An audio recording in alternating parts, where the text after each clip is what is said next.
Estamos voltando, pessoal. Então, agora vamos analisar a tipologia textual, que é o importante de fato, e fazer alguns comentários em relação a gêneros textuais, certo? Bom, professor, e como é que funciona essa questão aí da tipologia textual? Ali o espaço está curto, eu vou pegar uma folhinha aqui para que eu possa anotar com vocês tipologia textual, que é tipos de texto, nada mais do que isso, tá bem? Então, colocamos aqui tipologia textual. O que nós temos, professor? Número 1, nós temos o texto chamado de narrativo.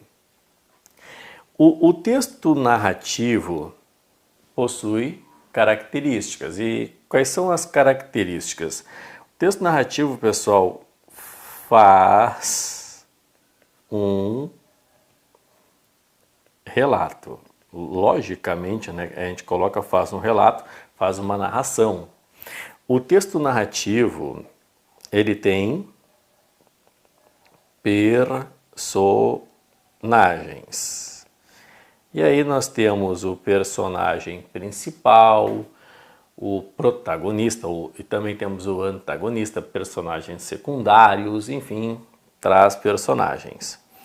O texto narrativo, ele tem, pessoal, um tempo, ele tem, pessoal, um lugar. Quando falamos em tempo, tempo é relativo. Também, em relação ao tempo, nós temos o tempo cronológico, que os acontecimentos vão se sucedendo de acordo com uma cronologia. E às vezes nós temos um tempo que não é bem cronológico, que existem interrupções. Por exemplo, eu vou associar, pessoal, a séries, né? Um texto narrativo a uma série.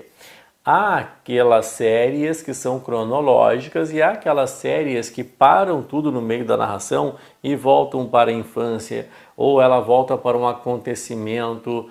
A primeira e famosa série, não sei se é do tempo de vocês, Lost, né, que havia lá uma narração não cronológica, porque parava tudo e começava a mostrar o que aconteceu antes. Daí ela não é cronológica, o tempo não é cronológico. O lugar, né, o ambiente, o local, tudo isso, pessoal, o lugar. E aqui nós temos ações sequenciais. A característica da narração é essa, isso aqui. Olha, pessoal, muitas vezes vocês acertam, claro, personagens, tempo, lugar, tudo mais, mas vocês acertam por essa informação aqui, porque às vezes é difícil saber se é um texto narrativo ou descritivo.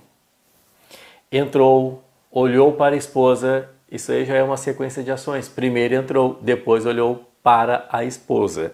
Então essas ações sequenciais, eu até brinco na hora que a gente faz os cursos de resolução, né?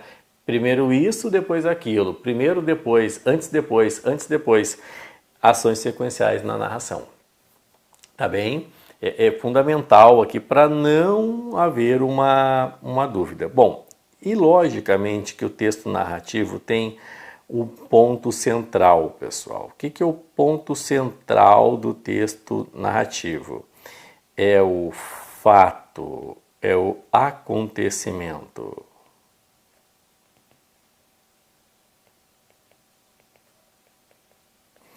Então, tudo se dá ao redor do fato, ao redor do acontecimento. Tá bem? Tudo.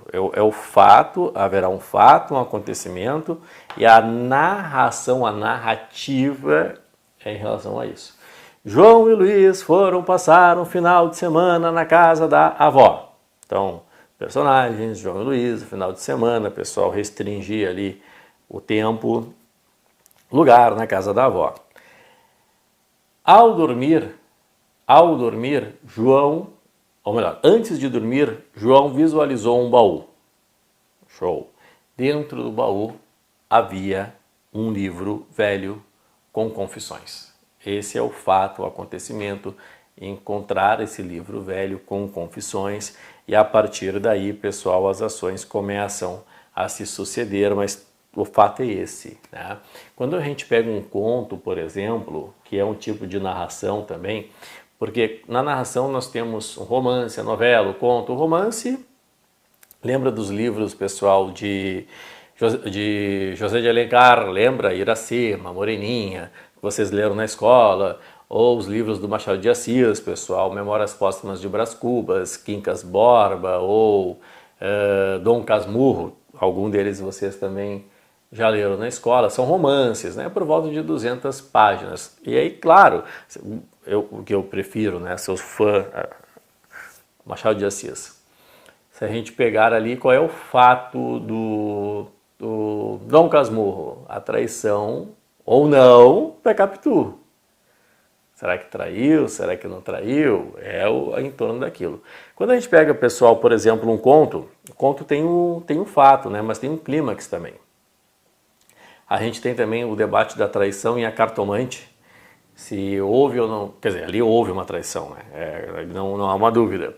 Mas o clímax, né, foi quando o amigo descobre que estava sendo traído pelo próprio amigo com a esposa, né? Camilo e o Vilela ali. E aí tem o clímax do conto, pessoal, que no final ele mata os dois, mata o amigo e mata a esposa. Mas sempre há um fato, um acontecimento, tá? Nós temos também o texto, pessoal, colocar aqui, ó, colocar aqui, ó, 2, descritivo. O texto descritivo, o que ele faz?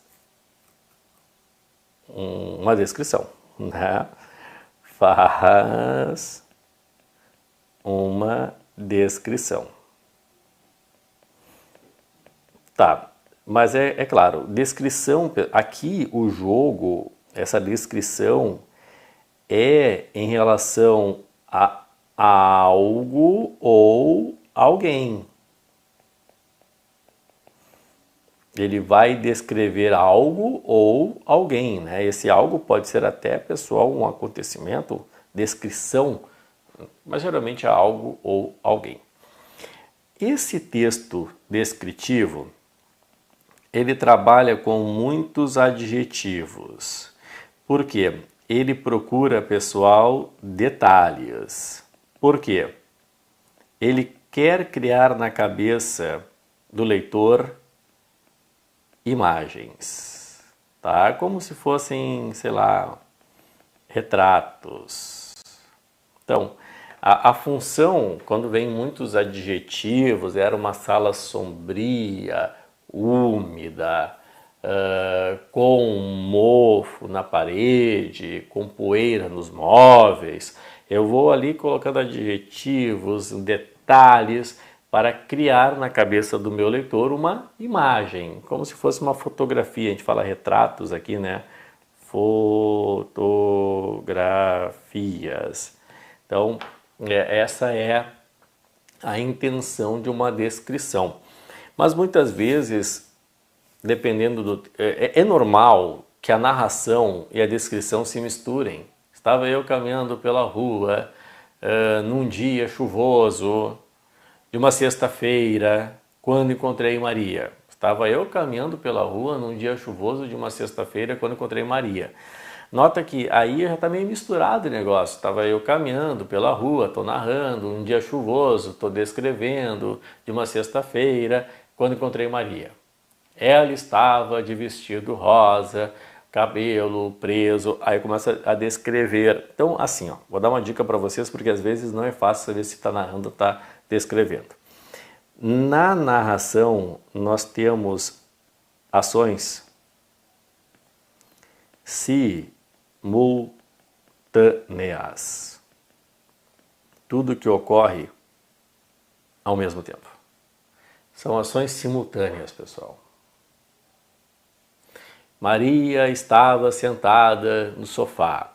O marido estava sentado em uma cadeira assistindo à TV. Os filhos brincavam no meio da sala. Parece narração, mas é descrição. Todas as ações estão ocorrendo ao mesmo tempo. Isso aí é uma descrição de uma cena, tá? Algo pode ser uma cena, ok? Então cuidado quando a coisa piorar, porque assim, quando eu descrevo alguém fica fácil de analisar, né? Mas quando eu descrevo uma cena fica um pouco mais difícil. Quando ficar difícil, lembra, na narração as ações são sequenciais, primeiro isso, depois aquilo. Na descrição, as ações são concomitantes. Tudo ocorre ao mesmo tempo, simultâneas. Ok? Muito bem.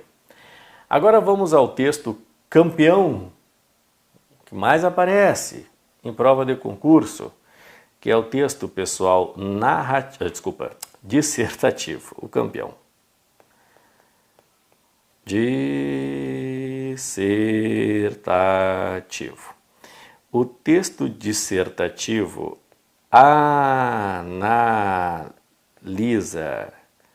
um tema, um assunto. Então, ele é um texto, pessoal, de análise. O texto dissertativo, ele tem uma estrutura. E todos conhecemos, início, meio e fim, ou seja, introdução, desenvolvimento, conclusão. Então ele tem essa estrutura, né, de apresentar, que é a introdução, de desenvolver e de finalizar, que é a conclusão. E é interessante, pessoal, porque hoje em dia nós temos ainda, colocar como 3.1 mesmo, o dissertativo expositivo e colocar como 3.2 o dissertativo argumentativo.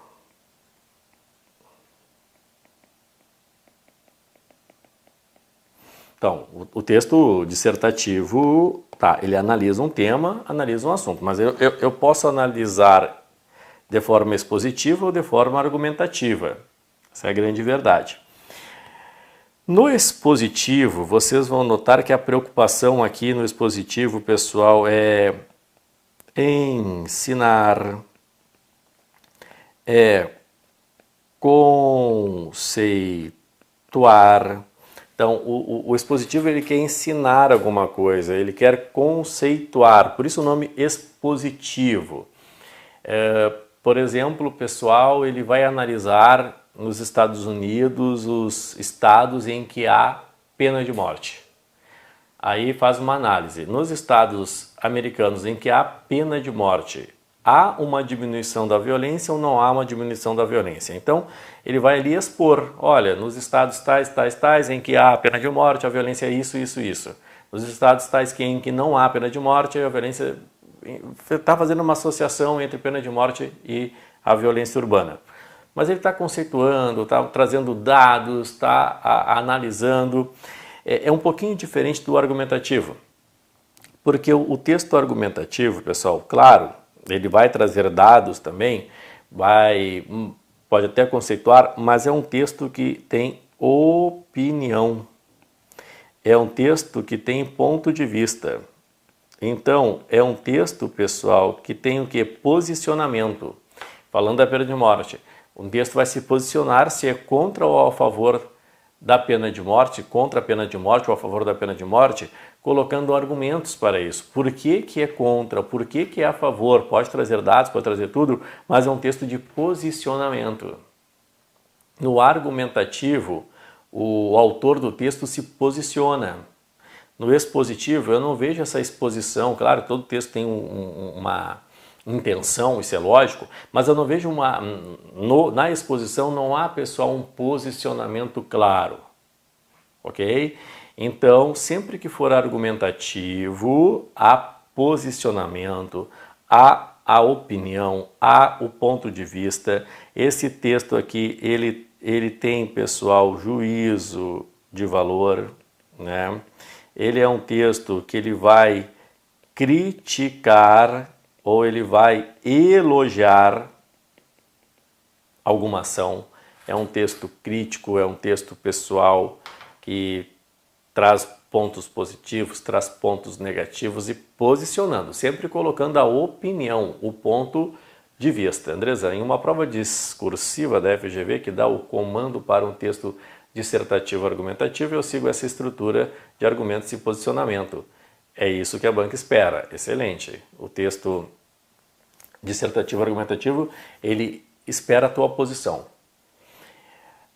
Não existe um certo ou errado para a posição das pessoas em relação a determinados assuntos, né? Existe sim a capacidade de argumentação da pessoa. E quando nós falamos em argumentos, e é por isso que a FGV, principalmente falando da FGV, né? Ela tem estratégias argumentativas. Não sei se vocês já, em algum momento, já pensaram a respeito das estratégias argumentativas. Como é que eu faço, né, para realmente argumentar? Porque a gente conhece, pessoal, algumas estratégias argumentativas. A principal estratégia argumentativa é de causa e consequência. Não sei se vocês lembram. Mas existem diversas estratégias argumentativas na língua, por exemplo, na hora de argumentar. Eu posso criar a estratégia argumentativa, pessoal, de um fato histórico, né? Citar um fato histórico, um argumento com fato histórico, um argumento com comparação. Na cidade em que eu sou a favor, eu sou contra o aborto, mostra-se que as pessoas, nos lugares em que o aborto é permitido, a saúde mental é isso. Ou é a favor ou contra, tu vai se posicionar. Coloca uma comparação, coloca uma contraposição, coloca uma exemplificação, coloca um exemplo pessoal, coloca uma causa e consequência. Então, existem várias estratégias argumentativas na língua portuguesa. Uma pergunta retórica é uma estratégia argumentativa, né? Ah, é ótimo, estou aprendendo argumentos contigo no curso de interpretação. Isso aí, é aquilo lá mesmo, é aquilo. Aí, o que acontece quando a gente vai escrever? Quando a gente vai escrever, dominando os argumentos do curso de interpretação da FGV, que é um curso específico, né, desculpa, é um curso específico da FGV, porque daí eu tenho um leque de argumentos. Se não me engano, lá são 11 argumentos que existem, né? Posso colocar um argumento de autoridade, alguém que é respeitado nesse assunto e eu vou citá-lo. Tem muito em trabalho científico, né? Dados estatísticos, do Missão FGV, né? Perfeito. A Missão FGV excelente em relação a isso. E aquilo que está lá no curso de interpretação do Missão FGV serve para a tua redação. Não posso usar falácias argumentativas, por exemplo, eu tenho que usar as estratégias argumentativas. Aquilo lá serve para a redação. Claro que se for FGV, a nossa banca, né, também eu vou disponibilizar para vocês as aulas específicas de interpretação da FGV, que a FGV é um outro mundo, é uma outra pegada, é completamente diferente. Mas eu sempre digo, né, olha, quem quer aprender FGV tem que fazer uma missão FGV. Mas se for FGV, a nossa banca do TRE, show de bola, nós teremos tudo do Missão FGV em termos de conteúdos teóricos. Todos os conteúdos teóricos nós teremos também. Que beleza. E é verdade, embora seja FGV, inicialmente a gente pensa que é uma banca maluca, né? Mas ela tem muita coisa. As outras bancas ficam muito mais fáceis. Quando a gente pega a FGV, Sebrasp depois é muito mais fácil. FCC é muito mais fácil. Qualquer outra banca fica muito mais fácil. Porque ela traz tanta coisa que parece sem lógica, mas no fundo tem uma lógica. Assim é a FGV. Então tá aí a diferença, pessoal, entre o texto expositivo versus o argumentativo. São textos dissertativos com essa diferença aqui. Um é conceituar, né, ensinar, o outro é de posicionamento mesmo. Bom, e também temos para finalizar, pessoal, ponto número 4, o texto injuntivo ou, né, instrucional.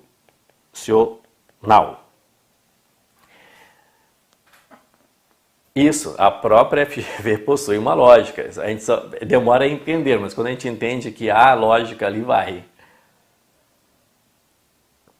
Bom, o injuntivo instrucional é aquele texto, pessoal, a gente fala, né? Ele traz instruções, ele dá... A gente resume que dá ordem, mas enfim, não, às vezes não é exatamente uma ordem, né? Ele dá ordem ou dá... Ou, não vou nem falar dá, vou falar, pessoal, traz instruções.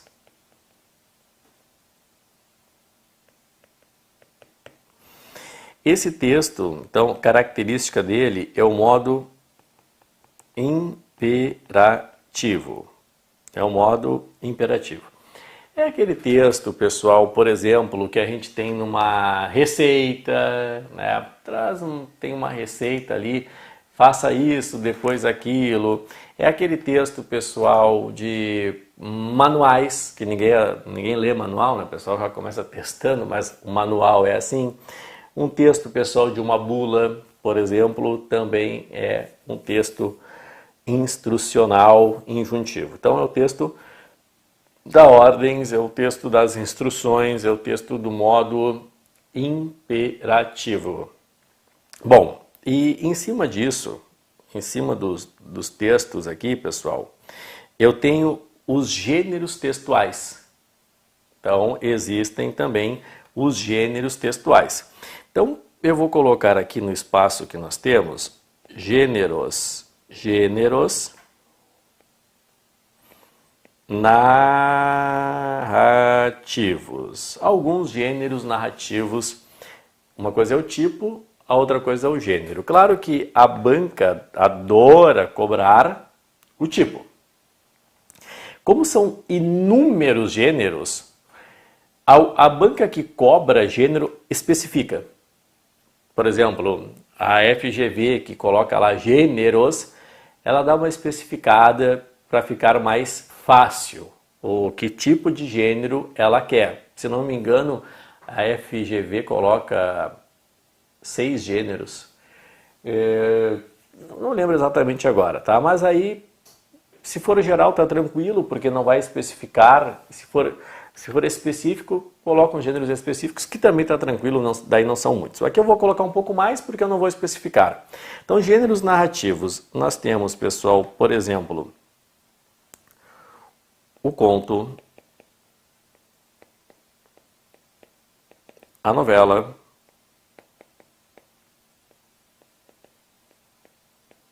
o romance,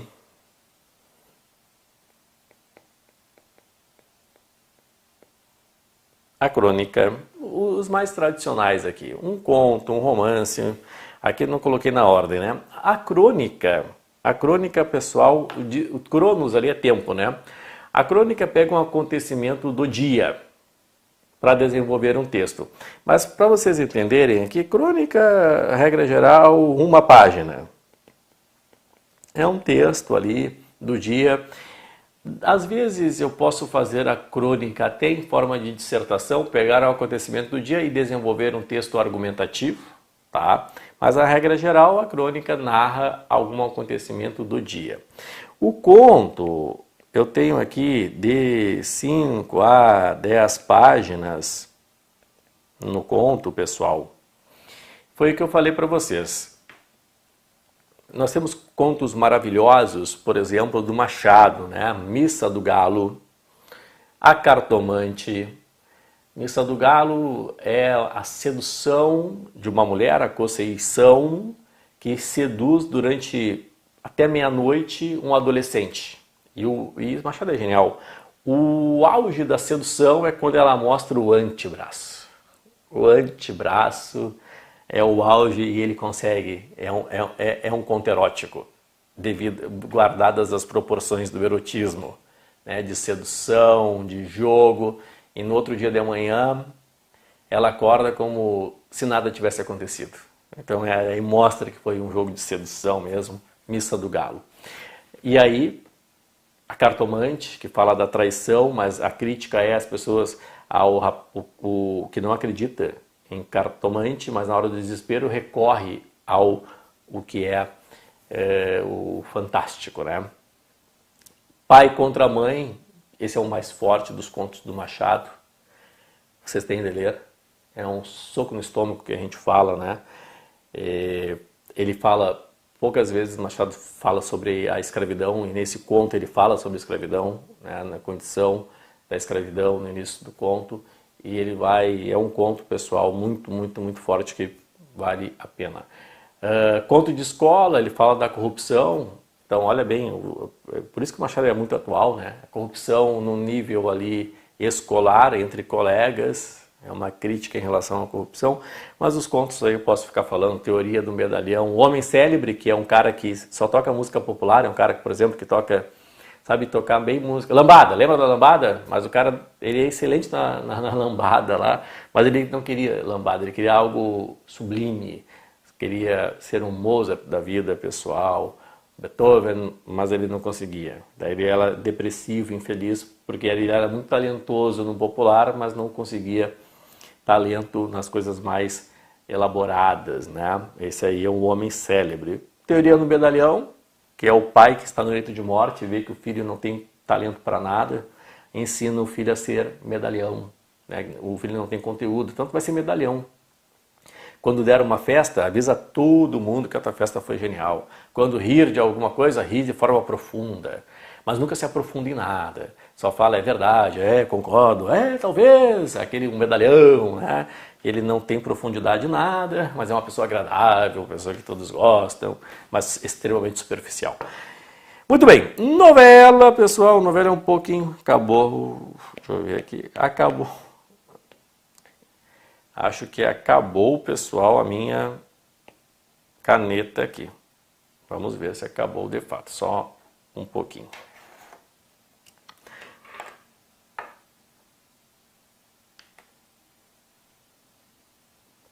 Não, ainda temos carga. Então desconectou apenas.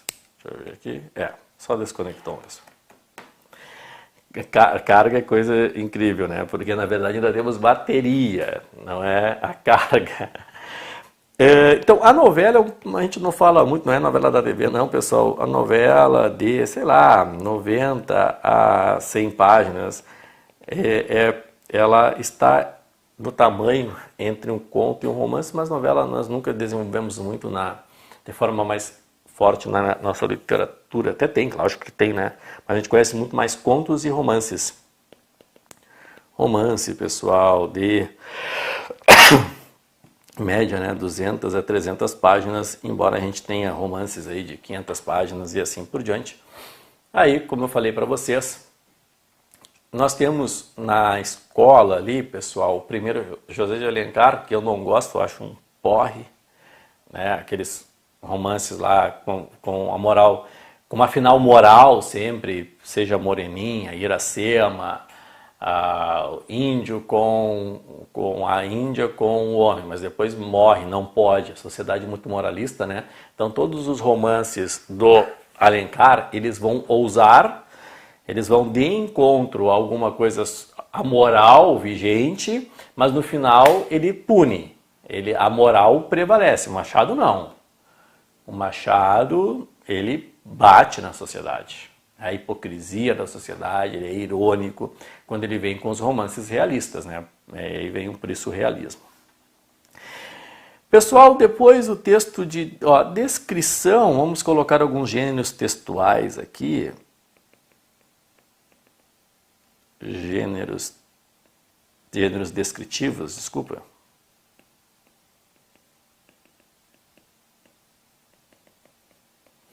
Daí nós temos, por exemplo, pessoal, lembra dos classificados? Classificados. Os classificados fazem descrição para vender um carro, para vender uma casa, pessoal. Então havia lá os classificados, não sei se é do tempo de vocês, né?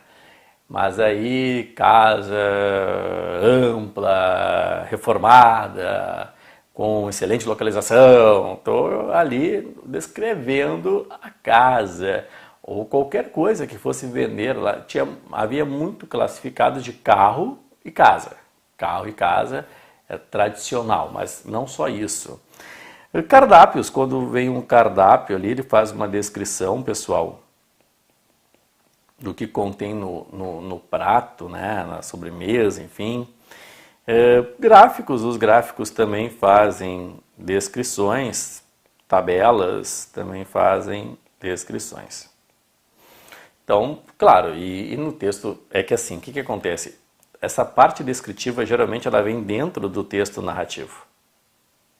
Então é muito difícil um texto ser essencialmente descritivo. Aqui são, eu falei, textos essenciais descritivos. É que o que eu tenho muito são trechos descritivos dentro dos gêneros narrativos. Isso aí que é normal. Depois aqui também, pessoal, eu tenho os gêneros.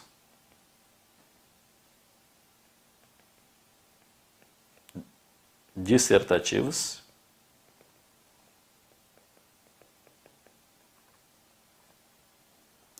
Vamos fazer o seguinte.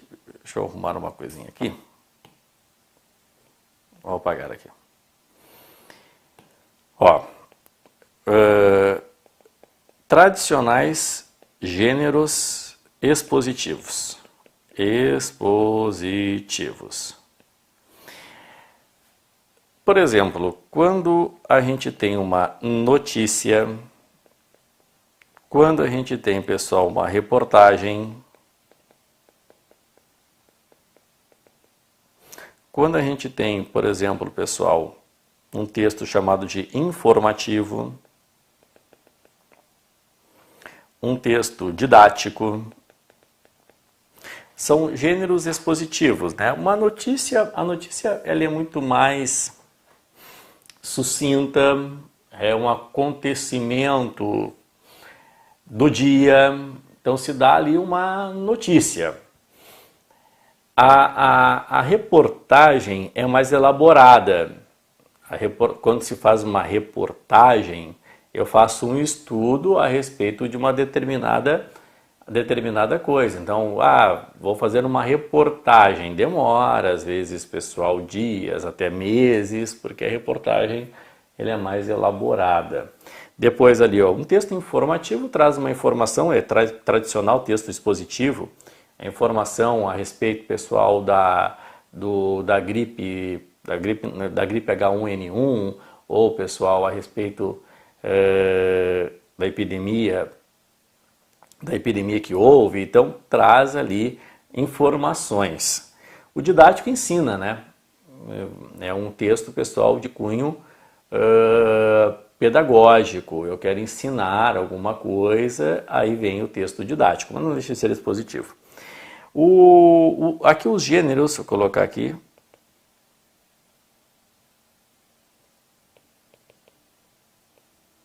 Gêneros argumentativos. Eu tenho, por exemplo, artigos de opinião. E eu tenho, por exemplo, editoriais. Olha só, o artigo de opinião, ele vem assinado.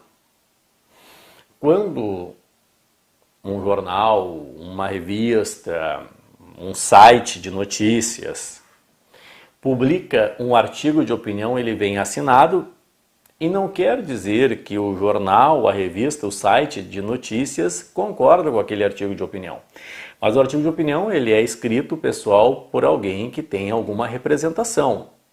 Tá? Também há cartas do leitor, daí é a carta do leitor mesmo, não tem representação. Também é um texto argumentativo, mas o artigo de opinião, essa pessoa tem alguma representação no meio. O editorial, ele não vem assinado. Olha a diferença. Por quê? Porque o editorial é a opinião do jornal, é a opinião da revista, é a opinião daquele site de notícias. Então ele não vem assinado. Essa é uma diferença importante. Quando vier editorial, lembra, editorial do jornal Folha de São Paulo, do jornal Estadão, do jornal Globo, Zero Hora, é a opinião do jornal. Tá? Pode ser divulgado no site, né? Enfim, é a opinião do jornal, não precisa estar assinado. Artigo de opinião estará assinado, certo? O que mais vem em concurso, né, são artigos de opinião ou editoriais. Tem que ver se está assinado ou não está assinado. E o texto pessoal em injuntivo, né, também há os gêneros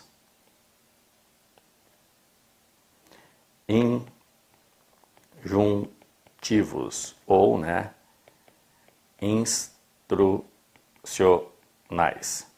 Aí foi o que nós até comentamos anteriormente. Bula, uma receita, é um texto que dá ordens, né? Um manual, um regulamento,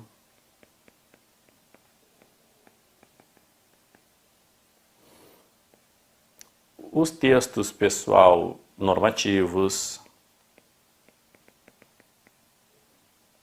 enfim, aí nós estamos no gênero injuntivo. Muito bem, então não precisa decorar essa parte aí, o que vocês têm de saber de fato é a tipologia, isso aí é importante. Agora, os gêneros textuais são só os exemplos daqueles gêneros dentro dos respectivos tipos textuais, tá bem? Pessoal, aqui nós finalizamos a parte teórica, então já poderíamos começar, né, com a parte de questões. A gente até iria começar no meio do mês, mas eu falei, vamos finalizar toda a teoria, tanto do curso do TRE quanto do curso da Assembleia. E aí a partir do TJ já acabou até, né? Acabou o TJ, já finalizei as aulas do TJ, agora o TRE, hoje é a última, Assembleia, semana que vem eu acho que eu já finalizo. E aí a gente já começa com as questões para a gente treinar tudo que foi visto na teoria com questões. Tá bem? Beijo no coração de vocês, obrigado sempre pela audiência, um beijão a todos que estão assistindo a aula gravada, né? A maioria assiste a aula gravada. Beijo no coração e aí até o início das aulas de questões, que a gente vai atrasar um pouquinho para começar ali no início, pessoal, de novembro, que eu já finalizei todas as turmas dos cursos teóricos, tá? Beijo no coração e até as questões.